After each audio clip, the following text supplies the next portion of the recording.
तो भारतीय जनता पार्टी की तरफ से हमला भी बोला जा रहा है और ये देखिए एक सियासत का नया पहलू है। अंजलि हमारे साथ जुड़ी हुई है और ये जिसका हम जिक्र कर रहे थे, अरविंद केजरीवाल के साथ सुनीता केजरीवाल, उनके दोनों बच्चे भी नजर आ रहे हैं। संजय सिंह हैं, संदीप पाठक हैं, आतिशी नजर आ रही हैं और इमरान हुसैन हैं, दिल्ली सरकार में मंत्री हैं, सौरभ भारद्वाज, ये तमाम आम आदमी पार्टी के नेता। सॉलिडेरिटी शो किया जा रहा है अरविंद केजरीवाल के साथ। अंजलि का रुख कर लेते हैं। अंजलि, जिस चीज पर हम बात कर रहे थे, आम आदमी पार्टी के लिए असल चैलेंज क्या आप देखती हैं 4 तारीख के बाद? क्योंकि जिस तरीके से पीएमएलए एक्ट के तहत अरविंद केजरीवाल घिरते हुए नजर आ रहे हैं और अब क्योंकि आम आदमी पार्टी को भी आरोपी बनाने की कवायद शुरू हो चुकी है, जो सप्लीमेंट्री चार्जशीट दाखिल हुई है उसमें आम आदमी पार्टी को आरोपी बनाने का जिक्र किया गया है।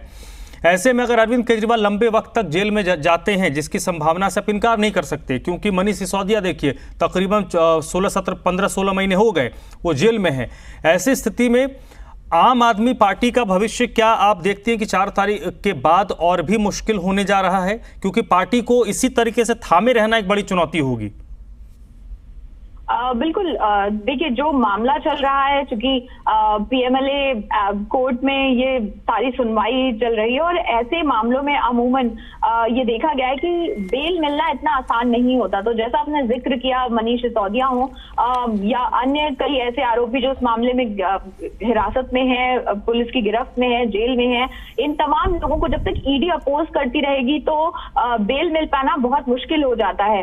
तो अरविंद केजरीवाल को भी जो इंटरिम बेल दी गई वो सुप्रीम कोर्ट की ओर से दी गई और इस बिना पर दी गई। सुप्रीम कोर्ट ने यहां तक कहा कि इसको एक उदाहरण के तौर पर ना सेट किया जाए, लेकिन चूंकि एक पार्टी के बड़े नेता हैं और चुनाव प्रचार में उनकी जरूरत है, इस आधार पर उनको ये बेल दी जा रही है। तो ये इंटरिम बेल की अवधि भी अब खत्म हो गई है, केजरीवाल वापस जेल जा रहे हैं। आगे क्या भविष्य क्या होगा ये कोर्ट की प्रोसीडिंग तय करेंगी। लेकिन इसके साथ साथ पार्टी की जहां तक आप बात कर रहे हैं कि अब पार्टी के सामने मुश्किलें बढ़ेंगी, बिल्कुल 4 जून के बाद देखिए रिजल्ट जो भी आते हैं, चाहे वो आम आदमी पार्टी के फेवर में रहें या फिर उनके फेवर में उतने ना आए, लेकिन इन दोनों के बावजूद आगे संगठन को चलाने के लिए या आगे की स्थिति को संभालने के लिए एक बड़ा चेहरा, जो आप कह सकते हैं कि अरविंद केजरीवाल जो इस पार्टी के हमेशा से निर्णायक चेहरे रहेंगे, यानी वो ही पार्टी की हर गतिविधि उनके जरिए ही होती है। तो वो चेहरा जब वहां पर मौजूद नहीं होगा, कुछ त्वरित फैसले अगर लेने होगा तो उन तमाम चीजों पर जरूर पार्टी को दिक्कतों का सामना करना पड़ेगा। हालांकि अभी पिछले कुछ दिनों जब अरविंद केजरीवाल जेल में थे तो एक समीकरण बिठाने की, एक मैकेनिज्म बनाने की कोशिश की गई कि कुछ सुचारू रूप से चलता रहे। अभी भी चुनाव का माहौल था, लेकिन अरविंद केजरीवाल की कमी जो है वो जरूर पार्टी को खली हर जगह पर, और इसलिए जब बेल मिली तो दिखा कि एक अलग ऊर्जा का संचार जो है वो दिखा कि किस तरह से पार्टी के कार्यकर्ताओं में जोश भी आया, चुनाव प्रचार ने भी गति पकड़ी। लेकिन अब उनके जाने के बाद जब एक बार दिल्ली के विधानसभा चुनाव की तैयारी शुरू होगी तो उससे पहले अरविंद केजरीवाल की ना मौजूदगी अगर रहती है तो वो किस तरह से असर डालेगी आम आदमी पार्टी के पूरे चुनाव पर, ये देखना बहुत अहम हो जाता है। और जाहिर सी बात है कि नतीजे चाहे पक्ष में आए या पक्ष में ना आए, दोनों ही मौकों पर आपके सबसे बड़े नेता का ना होना एक कमी की बात तो होती ही है। जब आप ना उस खुशी को सेलिब्रेट कर सकते हैं और ना ही तो मुश्किल समय अगर पक्ष में नतीजे नहीं आते हैं, तो जो मुश्किल समय है उसमें हौसला बढ़ाने के लिए भी जो एक नेता चाहिए होता है, उस समय अरविंद केजरीवाल यहाँ पर खुद तो मौजूद नहीं होंगे, लेकिन फिर से वही बात है कि हो सकता है कि उस समय भी कोई संदेश उनकी ओर से जारी किया जाए और बहुत संभावना है कि वो फिर उनकी पत्नी सुनीता केजरीवाल के जरिए ही लोगों तक पहुंचाया जाए। जी ठीक है। और अंजलि, आज की बात करें तो आज जब वो, क्योंकि राजघाट में आपने बताया कि 10 मिनट करीब राजघाट पर रहेंगे, उसके बाद हनुमान मंदिर जाएंगे, फिर पार्टी कार्यालय जाएंगे, तो पार्टी कार्यालय में क्या वो लोगों से मिलने जाएंगे या कोई छोटा मोटा कोई कार्यक्रम भी रखा गया जिसमें अरविंद केजरीवाल का संबोधन वगैरह कुछ हो सकता है? ऐसी कोई प्लानिंग है क्या आप पार्टी की?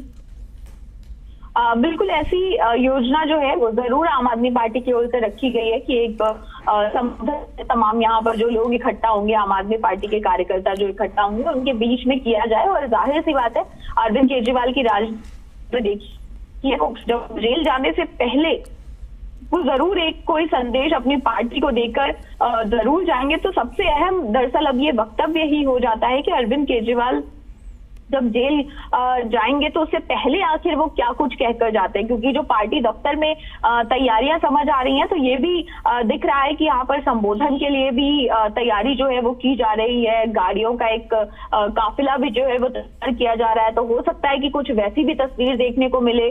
जब अरविंद केजरीवाल जेल से निकल कर आए थे तो उनके साथ साथ कई गाड़ियां जो है आम आदमी पार्टी के कार्यकर्ताओं की चल रही थी, एक लंबा काफिला जो है वो चल रहा था। कुछ इस तरह की तस्वीर आज भी देखने को मिल सकती है, क्योंकि पार्टी मुख्यालय के आसपास इस तरह की तैयारियां जो है वो की गई हैं।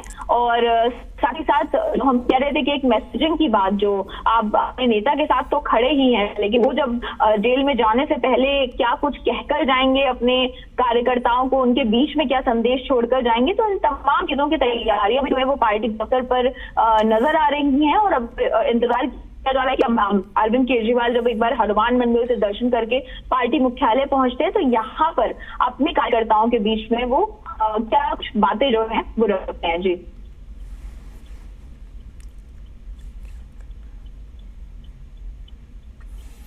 चलिए ठीक है अंजलि, बहुत बहुत शुक्रिया आपका। तो अरविंद केजरीवाल इस वक्त राजघाट में मौजूद हैं और राजघाट से वो हनुमान मंदिर के लिए निकल चुके हैं। हनुमान मंदिर में बजरंगबली का आशीर्वाद लेने के बाद वो पार्टी दफ्तर, जो आम आदमी पार्टी का दफ्तर है दीनदयाल उपाध्याय मार्ग में, पार्टी मुख्यालय जाएंगे और वहाँ से फिर वो तिहाड़ जेल के लिए रवाना होंगे।